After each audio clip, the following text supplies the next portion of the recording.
Every Commander player has had this problem. Weak cards hiding in plain sight. By weak, I mean cards that don't advance your gameplay in a meaningful way. So in this video, we'll find out how to spot those cards and how to find a replacement for them. If a card doesn't push your main theme, your synergy, or your win con, it's probably dead weight. So if your deck is all about tokens, but you're running a big one-off creature that doesn't benefit from tokens, it's probably not helping in the long run. This is the simplest thing to spot in any deck, and precons do it a lot. So if you're looking to make your decks faster, make sure you take the time to take those generically good cards out and swap them for something more synergistic. Here are some examples. In the Family Matters Commander deck, you got a Cloud Blazer. This is a fantastic card that lets you draw 2 and gain 2. In the Commander, Zinnia lets you offspring the card, causing you to do that twice. Not bad. However, Cloud Blazer is more or less generically good. She only triggers once, possibly twice with the offspring cost, but now you're 7 mana deep for only 3 power that no longer triggers. If you swap Cloud Blazer for Welcoming Vampire, your whole game gets that much more efficient. Welcoming Vampire costs 2 less, has a higher toughness, and triggers a card draw effect once per turn when a small creature enters. Then add the offspring cost to this, and all of a sudden you've got 2 of these effects triggering every turn. This card is cheaper, stronger, and synergizes with Zinnia way more than Cloud Blazer does. Another example is kind of funny. It was a running joke for years that every white precon came with Zetalpa Primal Dawn. This is one of the coolest creatures in white in my opinion. Just look at all those awesome keywords. You'd think this would go well in anything, right? Well, it's actually extremely clunky in a lot of these decks. In Mystic Intellect, it literally served no purpose other than to just be a big body in a Spellslinger deck. In Silverquill Statement, it was there just to be a late game attacker in a way more political type deck. Legends Legacy had it in the deck because legendary creature. The only deck it came in where it actually made sense was Symbiotic Swarm. Cathril Aspect Warper benefited off of all the keywords Zetalpa has, and it actually worked. Now, we all know precons are not the best decks in the world. They have gotten a lot better. However, they always have these cards in them because,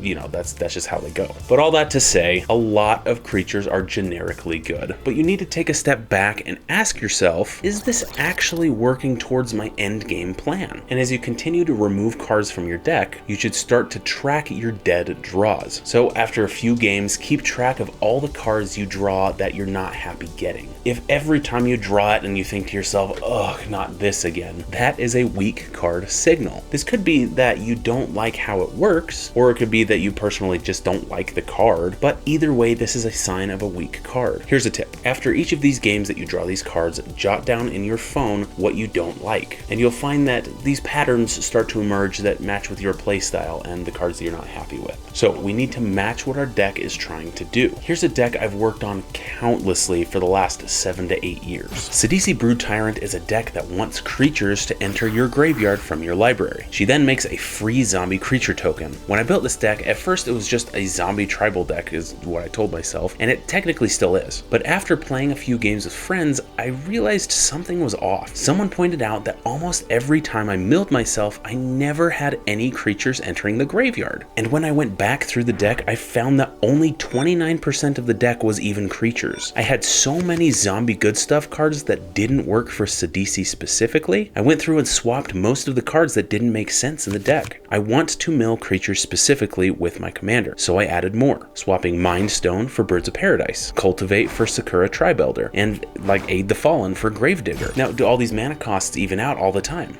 No, but is the deck much more consistent than it used to be? Yes, 100%. There are now 54 creatures, 36 lands, and 7 other non-creature, non-land cards. Now, almost every time I mill, I get a creature in the graveyard, which triggers Sidisi. And I could swap out those last 7 for another creature that might work even better. I just haven't found them yet. So if you're trying to eliminate weak cards from your deck, double check what your commander does and try to match it with more consistency. Lastly, you should look for cards that take too much setup. If a card only shines with 3 other things in play, it's probably not pulling its weight. Now, if that's kind of what you're trying to do in the deck, then that's fantastic. This goofy 4-card combo is why I built the Landfall deck. It's not good, but when it happens, it's so fun. Try and use cards that match what your game plan is. And if you're looking to win games with a specific combo, make sure you have ways to find those cards and backup redundancies to get those cards as well. Tutors, card draw, or graveyard recursion work perfectly in this instance. If you're just hoping and praying for the last piece of your combo, and that's your deck's only win con, you might need to rethink what you've got in your deck. Now, this changes if you've got like 3 separate combos that all kind of work intermingly together. If that's how you want to play, that's fantastic. I think that's really funny, and there's just nothing wrong with it, and I love to see people do that. Just don't